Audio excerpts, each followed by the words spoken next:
Now we want to get you updated on the holiday travel rush here stateside. At this moment, you're looking at New York's LaGuardia Airport there in Queens. Not seeing a lot of movement. The Transportation Security Administration says today is one of the 3 busiest days to fly this winter season, the others being December 29th and New Year's Day. AAA projects that more than 115 million Americans will travel this holiday season. That's 2.5 million more travelers than last year. However, storms are threatening those plans. The National Weather Service issued a flood watch in parts of Southern California last night. Meteorologists say some areas saw up to 7 inches of rain. CBS News Los Angeles reporter Jeff Nguyen joins us now. Jeff, I know that here on the East Coast we're drying out from storms and flooding. I was covering that in New Jersey at the beginning of the week. Now where you are, storms are slamming the West Coast. What are you seeing? How bad is it? So, Errol and Lana, right now we are experiencing a lull between round 1 and round 2. Last night, round 1 was a wallop. We got a lot of rain, and you can see some of the results of that right behind me. Errol, right behind us is the LA River. It is essentially a flood control channel. Normally it is bone dry, but right now a lot of water flowing right through. And to give you a better understanding of what happened, in places like Ventura and Oxnard to the north of us, they got nearly 5 inches of rain last night, a lot of standing water. In fact, one of the communities that was hit was a senior living facility. So much water there that the water actually caused some cars to get lifted off the ground and moved. In fact, the water level got up to the wheel well. And as you can imagine, at a senior living facility, a number of the people living there have mobility issues. So that is a concern for them. Some of them had to get onto the 2nd floor to be safe. And because of the situation there, the fire department had to be called in to get some of those folks out. Thankfully, no reports of major injuries. Lana, Errol? Well, Jeff, whenever this happens, the ground becomes fully saturated, the sewers become overrun, and then the problems become amplified if there's additional rains. Looking ahead to this week, do you think that the area there will be able to handle the heavy rainfall?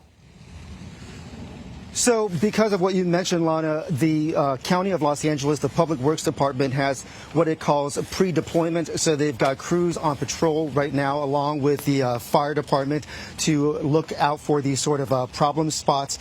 The expectation is that it's going to be very, very soggy throughout the afternoon, no matter where you are in Southern California. In fact, a flash warning will be in effect in LA County through tonight, and then down south in Orange County, that flash warning is going to be in effect through tomorrow night, and that is why the Public Works Department is keeping an eye on things and having people ready to go pre-deployed. Yeah, and Jeff, I remember from my years in LA, it's rare to see water in the LA River, which I know sounds strange, but it speaks to what they're dealing with. How cautious then should travelers be over the next few days? I know as we check things like FlightAware, flights in LA, San Francisco, and Phoenix have some delays, but not cancellations. So how should people approach their travel right now?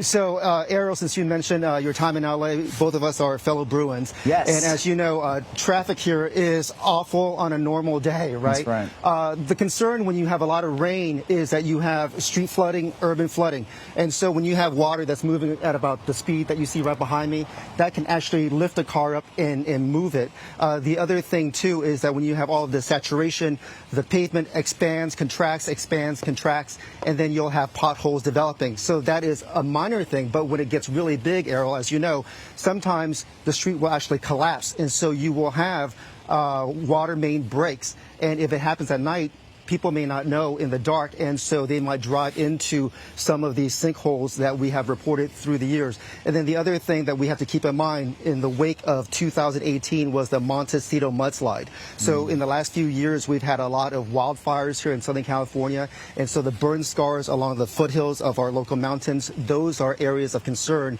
So when you have 5, 6, 7 inches of rain dumping in these areas, the concern is that you may have some of these mudslides, and some of the models right now are forecasting we may get as much as 1 inch of rain per hour in the hours ahead. Guys, all right, folks should heed your advice. Be cautious, take your time, don't speed. Jeff Nguyen, great insight there. And of course, go Bruins. Great to chat with you. Thank you.